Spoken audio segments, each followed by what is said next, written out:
I wish to express, my personal regret and certainly the sympathy of our administration on the loss of civilian life in Afghanistan. We deeply regret it.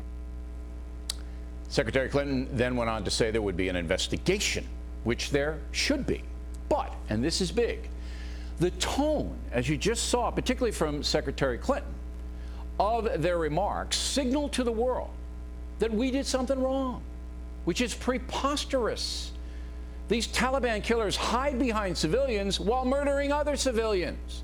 Are we supposed to let them do that?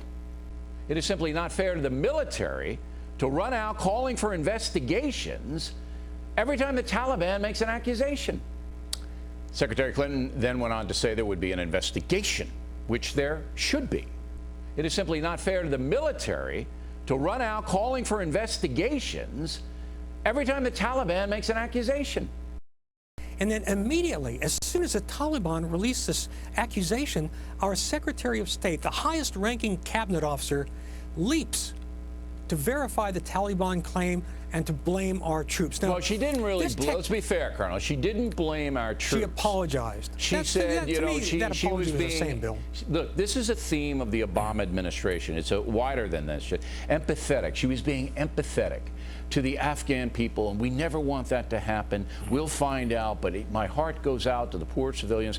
This is a theme, and I think they believe that this will win worldwide opinion in our favor.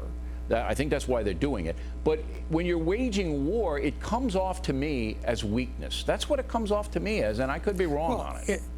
It certainly does. And, Bill, this is one of the rare occasions when I disagree with you. I think it did amount to an apology and to blaming our troops, even though she didn't put it into exactly that language. I mean, that's how the world would read it, that we were guilty. And this is something, this technique was evident years ago, way back in First Fallujah in Iraq. The Taliban, Al-Qaeda, others have realized they cannot and will not defeat our military in battle. But they've learned that by making these false claims and manipulating the media, they can cause our military operation to grind to a halt. And they've transitioned from blaming us, from insisting that every airstrike causes only civilian casualties. They've transitioned to creating civilian casualties and blaming our troops. And the heartbreaking thing is, they don't want airstrikes because airstrikes are devastating. Okay, so their strategy is smart. Their strategy is smart. They're going to look. We don't want airstrikes because they're hurting us. So every time there's an airstrike, we're going to kill a bunch of civilians, the Taliban. We're going to kill them and say that the United States did, so that Karzai will demand that the airstrikes stop. It's obvious what's happened, and I just don't believe the Obama administration. I don't know what Petraeus is sitting there telling them, because he certainly knows what's going on. But the president's got to stop with this stuff. He's got to stop with this right away, I think. I'll give you the last word. Well, President Obama is finding out that fixing Afghanistan, as he pledged to do, is a lot tougher in reality than it was on the campaign trail. All right. And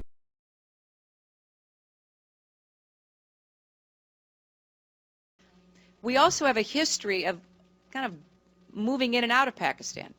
I mean, let's remember here, the people we are fighting today, we funded 20 years ago. And we did it because we were locked in this struggle with the Soviet Union. They invaded Afghanistan, and we did not want to see them control Central Asia. And we went to work. And it was President Reagan, in partnership with the Congress, led by Democrats, who said, you know what, sounds like a pretty good idea. Let's deal with the ISI and the Pakistani military, and let's go recruit these mujahideen. And let's get some to come from Saudi Arabia and other places, importing their Wahhabi brand of Islam, so that we can go beat the Soviet Union. And guess what? They retreated. They lost billions of dollars, and it led to the collapse of the Soviet Union. So there's a very strong argument, which is, wasn't a bad investment to end the Soviet Union, but let's be careful what we sow, because we will harvest. So we then left Pakistan. We said, okay, fine, you deal with the stingers that we've left all over your country. You deal with the mines that are along the border.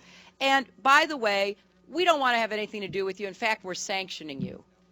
So we stopped dealing with the Pakistani military and with ISI And we now are making up for a lot of lost time. So this is an incredibly difficult set of issues that are all interconnected. But, you know, we can point fingers at the Pakistanis, which is, you know, I did some yesterday, frankly, and it's merited because we're wondering why they don't just get out there and deal with these people. But the problems we face now, to some extent, we have to take responsibility for having contributed to.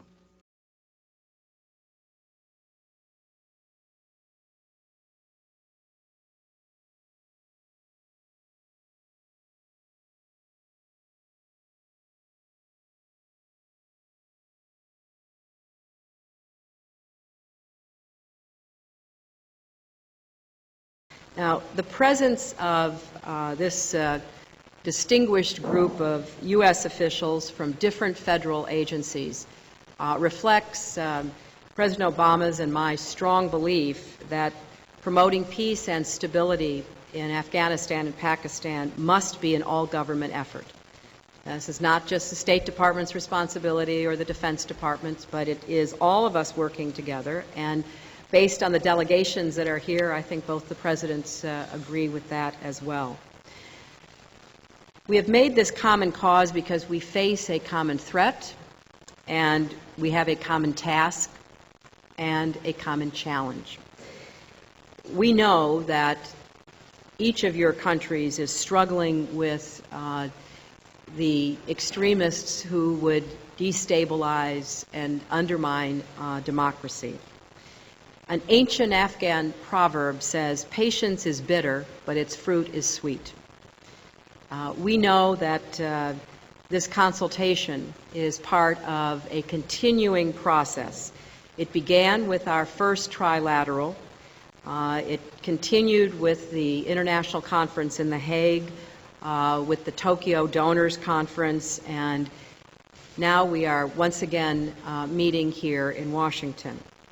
Through these ongoing consultations, we believe we can strengthen our partnership and our cooperation.